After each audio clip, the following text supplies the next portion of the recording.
Joining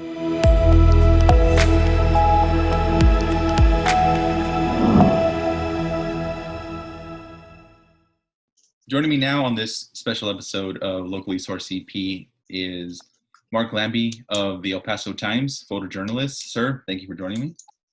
Cool. And also, other guest, first timer on the show is Raul Baez from Telemundo El Paso, photojournalist there as well. Thanks for joining me today, guys. Thanks for having us. Thank you. We are talking about the tragic day here in El Paso, August 3rd. The Walmart shooting. I was trying to just get a perspective to have people know what it's like covering a tragedy like this through the eyes of photojournalists and reporters.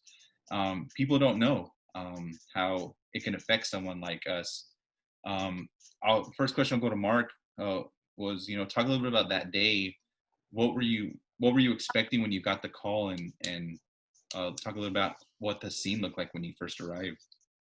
Yeah, I was at UTEP football practice, like early in the morning, and then I got a text from the office saying that there was a mass shooting at Walmart, and of course, I didn't believe it. Like, we get all those calls, we get bomb threats and shooters. We get these calls all the time, and they're never real. So I guess I didn't leave immediately. Like, I didn't run to my car or anything. But eventually they started texting me like crazy, like, are you on your way? And I was like, yeah, I'm on my way. So I got there, still thinking it wasn't really going to be a thing. Maybe like one person got shot and whoever reported it maybe overreacted or something. But yeah, once I got down the hill between the Sam's and the Walmart, dude, I could tell it was real. Like, it was a crazy, just law enforcement everywhere and people running everywhere. And like, usually it's the cops immediately will grab you and be like, oh, you can't be here, dude. But it was just so chaotic. Like, nobody paid attention to anybody else. Like, nobody, like, I was photographing people, and it was like the first time in my life where it was like nobody even genuinely never even noticed, because it was just, they were so preoccupied with what was going on. And it was so intense that like it was just, everybody was just in a state of shock, and it was done. So it was a crazy, weird scene. Wow, that sounds pretty crazy. I had separate experience just staying home and getting phone calls from family, everyone checking up on me. But just hearing that from you, it just sounds intense and scary, man. Ro, you were sent to a different location when you got the call. Talk a little about what went on that day before you were called in, and where you had to report to. I mean, it was just a typical weekend for me. I had just woken up an hour before everything had happened. So, I mean, I was kind of still trying to wake up. It felt surreal in the fact that it's like Mark had said, I didn't get the call. I actually saw on FitFam, of all places, that basically said something was happening at Cielo Vista, and to stay clear from the area. And within 10 minutes, the El Paso Police Department has a phone line that they call there's a list that they have where they call the journalists, and it's an automated thing. As soon as I got that, it was within 10 minutes of me seeing that post on FitFam, and it was like, oh fuck, something's actually happening. And I mean, the first thing I thought was call my mom and tell her to stay away. I really didn't think much of it, because I mean stuff like that doesn't happen. So I was just in my mind like, cool. It wasn't until the work phone rang from the actual station that I'm like, oh, we're working this. We're all in for now. So I show up, and it's the first time that I think my news director, my general manager was kind of leading the charge on everything. She kind of gathered us in the control room and was like, all right, so here's the plan. You two are going to go to Cielo Vista. You two are going to go to UMC. You two are going to just try and get interviews from whoever you can, wherever you can. And then the other people just stay on standby. So I was the crew that was sent to UMC. And it was when we got there. It was basically not as chaotic as Walmart was, but that was the first time I had ever seen the UMC side of Alameda kind of being cordoned off and guided by police, and the fact that there really isn't much traffic there usually, but they were making sure that ambulances wherever they were coming from were basically first come, first serve. You screw all the other traffic, ambulances go first. And thankfully, I didn't get to see too much of what happened at Ground Zero, as we called it at the time.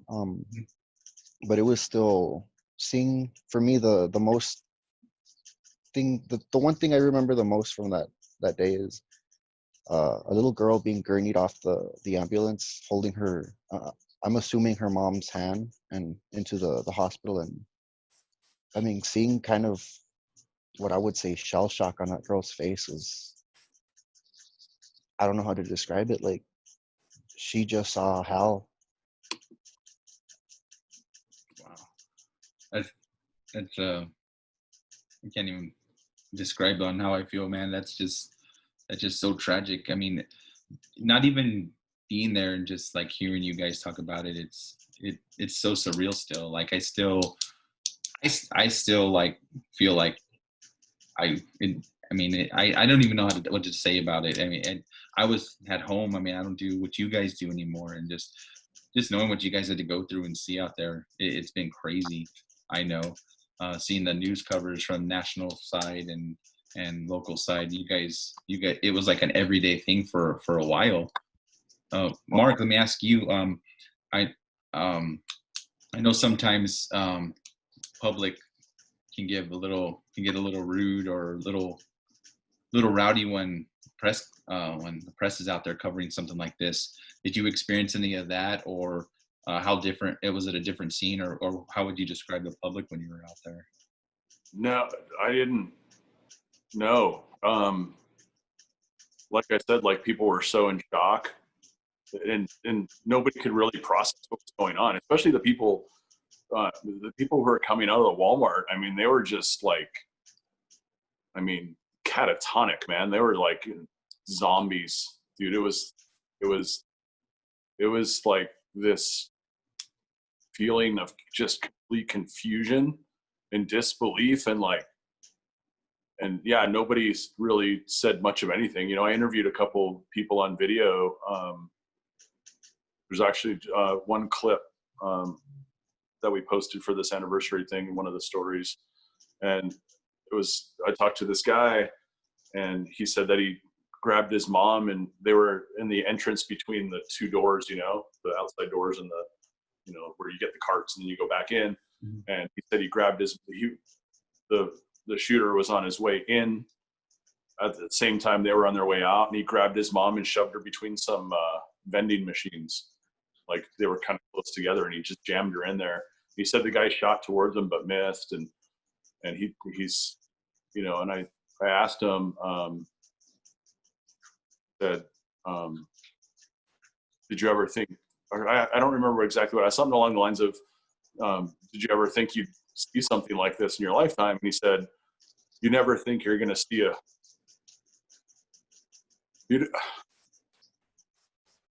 you never think you're going to see another woman get her head blown off. You know? I mean, what an answer, right? Like, yeah, like, of course not, dude. You know? And that was the scene, dude. Everybody hugging. Yeah, it was pretty fucked up. I mean, it was real amazing how this city came together after this, forming El Paso Strong and things like that, and just the way everyone kind of just joined together. I mean, in a matter of like hours, they had a memorial. EPISD had one of the nearby schools opened up for triage area, and also for where families can meet and rejoin each other. Just to see the way the city came together was awesome, and it gives me chills thinking that I live in a city like that, knowing that a whole city can come together like that, and it's just amazing. And it's just that just no matter who talks about something like this, it's always emotional, Mark. And just like I can't thank you guys enough for talking about it, because I know sometimes it's hard. Yeah, they say it. Oh, right. It's one of the, speaking of being hard for us to talk about it, I recently realized how badly I fucked up in the at the big when like for weeks after it had happened, there was all these outreach and like counseling services being offered to everyone.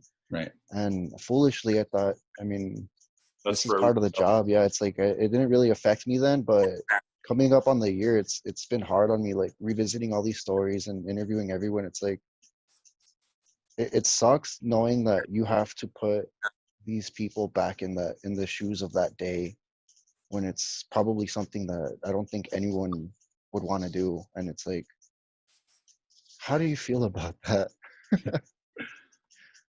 Yeah, I think that's one of the things I hated the most when covering something, when we had to like kind of revisit someone that had just had a tragedy, and then something this big. I can't even imagine I couldn't even imagine doing that now. It sounds like it's really hard to do. I mean, Raul, what's that? Sorry, go ahead. Oh no, go ahead, man. I'm good. I was just going to tell you real quick that like last week I went down to Chihuahua. There's a whole family that got shot. We did a story on this family. The father, Mario de Alba, was in the bathroom. He heard the gunshots start, and he ran out, and he kind of shrouded himself over his kids, over his wife and his daughter, and they were all shot. He's still in the hospital in Chihuahua. A year later, he's still there. You know, and they were told, we're not going to charge you guys anything. You're not going to have to pay for it, which is the right thing to do. Mm-hmm. And they've received over $1 million in medical bills, and now their visas coming to the country are at risk. It's really messed up. We did a story on them, so it's important. I just thought it was important for people to know that the last victim is not out of the hospital yet. A year later, his body is completely atrophied. It's going to take him a year to start walking again. Like, God. Like these stories are still, I mean, we're not even done with this thing, dude. I mean, for all we know, the last person hasn't died. I mean, that's a messed up thing to say, but I mean, there's no guarantee. He's been in the hospital for a year for a reason, you know? Yeah. Like the story isn't even over yet. We're a year into it. So yeah. And it didn't end the day, you know, there were the memorials, you know, we had 22 funerals, 23 now. Mm-hmm. Like it never ended. It never ended, and it still hasn't ended. Yeah. It's unfortunate. I mean, you can't put it into words. You really can't. It's just like, I mean, just seeing the raw emotion from you, Mark, it hits me harder too. Like just knowing that it's still, we're still having to go through this, that the city, these people and the victims, these families. Yeah. It just, and what Raul said, man, like Raul said, that little girl, dude, like her life has changed forever. Mm-hmm. Like I just saw the people's faces coming out, dude. She saw it. Like, imagine, like, not just the people who were killed, like, horrible, obviously, but think of the people that were in their lives. Yeah, never came. And speaking of emotion, I did ask Armando Viela from the El Dorado to come on with us, but I mean, as many as you know, he was actually in the parking lot when everything started, and he's just I didn't want to force him to do it, and he didn't feel comfortable coming on. So I that's just another example on how it'll affect anybody, and it was just really emotional for him to see that and to go through that experience. Yeah, I mean, and Armando somehow, like, dude, what a photojournalist! This guy rolled video and the whole thing, dude. Like, just to make sure it was documented, Yeah. And dude, what he saw, dude, I saw like 30 seconds of video and I couldn't watch it anymore. Like, Dang. yeah, dude. It's pretty messed up. I mean, it's unfortunate that anyone had to go through that. I also wanted to talk to George Saldago from El Paso Link, and he couldn't join us during this Zoom interview, but I interviewed him a little earlier, and this is what he had to say. I know it's been a difficult time, man, especially with today, the August 3rd anniversary coming up with the El Paso shooting. It's hard on a lot of people, especially a lot of the witnesses and things like that. And I've been trying to, I was speaking with Mark and Raul, talking about photojournalists covering events like this. I mean, talk a little about, I just want to ask you to talk a little about what you were doing when you got the call and what you were thinking when you were getting to the scene. So I remember that day pretty vividly, even though it felt like a series of days and that kind of just jumbled up into one.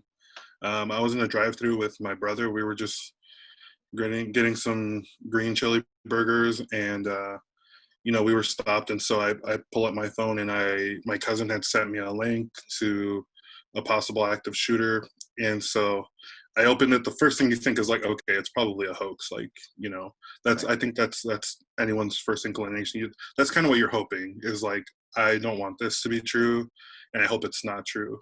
So little by little, like I kept getting more and more notifications, and so, luckily I had my cameras in my car. My understanding at first, as the details kind of became unscrambled, I went to Cielo Vista Mall first, and I was there for a little bit. I pulled up right as they were evacuating the mall. SWAT was, any kind of law enforcement you could possibly see was there, arriving, preparing, pulling people out of the mall. And my brother hung out in my car like a trooper for a couple of hours, just waiting for me to work. Just so happened that I had my cameras in my car, and that was pretty much it. I sent a text to my editors and my bosses that I was going to be in the area, letting them know that I was trying to cover it and trying to be as safe as I could. I guess if you can, for any of the viewers, can you talk a little about how it is behind the camera, being at a scene like this, and having to you have to do your job. Talk a little about, some of the things you went through the past few days covering what was going on, and like being being interviewed by some of the national news as well. Yeah, so I think one thing I tend to forget about because it kind of just happened. So I had posted a video on Twitter, and CBS had sent me a message. We spoke on the phone as things were happening, just trying to give them a sense of what the scene was. So that that's intense. You're still trying to actively look to see what's happening and do your job, but you also feel like you have this necessity to be able to like say like they don't have feet on the ground here obviously, but it was such a significant story in that moment that they try to do everything they can to just get eyes and have people tell the story. For me, it's hard to think about like the fear. The fear doesn't really exist in those moments when there's a camera up to your eye. You're almost hyper attentive to everything that's going around, and so you're really just watching. I think you have some moments where you stop and think about your safety, but for the most part you're kind of just what's happening, what am I seeing, what do people need to know about the story that's developing, and trying to like really relay those images, because sometimes those images can help clear a scene and really tell the story of what's happening, sometimes putting people at ease, saying like, okay, well, everyone's out of the mall, we are doing our best to keep this area safe. Is there anything that sticks out in your mind with the year anniversary coming up? Is there anything that sticks out of your mind that has just stuck with you, like from that time until now? Just remember that day being so long, and all the detail shifting as you know as they're revealing that more people have passed away. You know, it hurts more and more. One thing that did stick out, we there was a resident in the neighborhood close by who lent us their front yard and lent us electricity, and they made sure we were taken care of. And it was especially hot day that day, from what I remember, even though it rained that night. And I think hearing that people were still lining up at a blood bank that day, like that told me so much and told everyone so much about what we needed to know about El Paso and how people they're just going to do what's best for their community regardless of what the situation is or how heightened everyone's fear is. They were there to help and to help do better. One thing that was particularly tough was covering Javier, who was the youngest victim, covering his memorial at Horizon High School. I think that was probably the first time I had really it was a different experience. But I remember holding the camera up to my eye and just having tears falling down my face. And when you're shooting events like that, you can kind of suppress those feelings for a little bit. But that day, I thought to how I was when I was 16, and it wasn't, I was never fearful of just being in a store and having that happen. I've never felt unsafe like that in my life, and walking through a sea of teenagers and just they had just lost their friend. They had lost one of their classmates. It was so heartbreaking, just seeing the parents and everyone trying to be resilient. And that one, seeing Javier's photos particularly tough for me, because I remember being there, and I just remember so much about being that age and how awful it was that had to happen when it didn't have to happen. Yeah, it's pretty. Even just hearing your story, man, the way you feel, it kind of you can feel it, man. You can feel the anxiety, you can feel the emotion, especially coming from you. I mean, it was a horrible day, and I wish it didn't happen. And a lot of people here in El Paso, I'm sure, feel the same way. And I know you mentioned before we started about what you see, how people feel about the El Paso Strong logo and things like that. Tell me a little bit about what we were talking about with the El Paso Strong when you see it. So the El Paso Strong is a little bit, if you've ever seen the movie Inception, he has like a little die that he rolls so he knows, if he's dreaming or not dreaming. Mm-hmm. That the El Paso Strong thing it felt that way for me, because every day I would drive by the billboard and I would see it. And even though it's like this huge sign of resilience, and I can appreciate that, and I love it so much, it's pretty hurtful, because it is, my feelings with those words are associated to the worst thing that's ever happened here. And so, anytime I see it, I can't help but think back to August 3rd and be like, man, like I was just in denial for a few days, and, driving by that sign would wake me up, and it's rough, even seeing it now, and I get a little emotional, and it's hard not to think about those lives that were lost that day. I understand. Hopefully we wish those people's families well. And if you want to see more of George's work, I'll include it in the description below. You can check it out. I'm sure there'll be plenty of photos and memorials going on around town. I'll also include that information below. George, thank you so much for joining me today. Anything else you want to say or add before we kick it back to Mark and Raul? I'm proud of the way people responded here, everyone.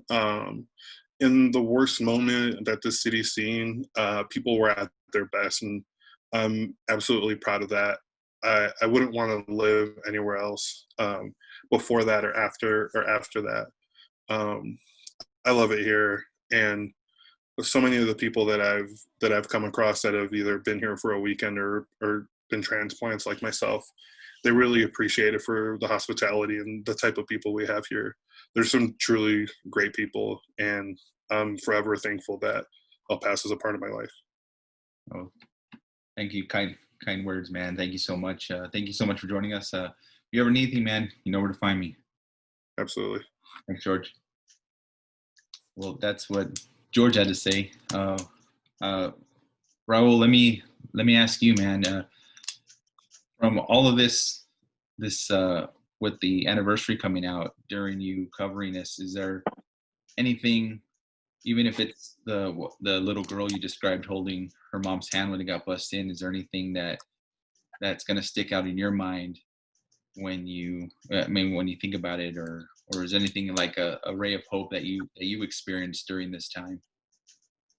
I mean, it goes to show from the city coming together from the blood donations to, I mean, just helping one another out for a couple of weeks afterwards. It's like that was the most united that the city, I think, has ever been. And I think we're going to see something similar to that coming up for the anniversary, because I mean, just talking about it now sucks.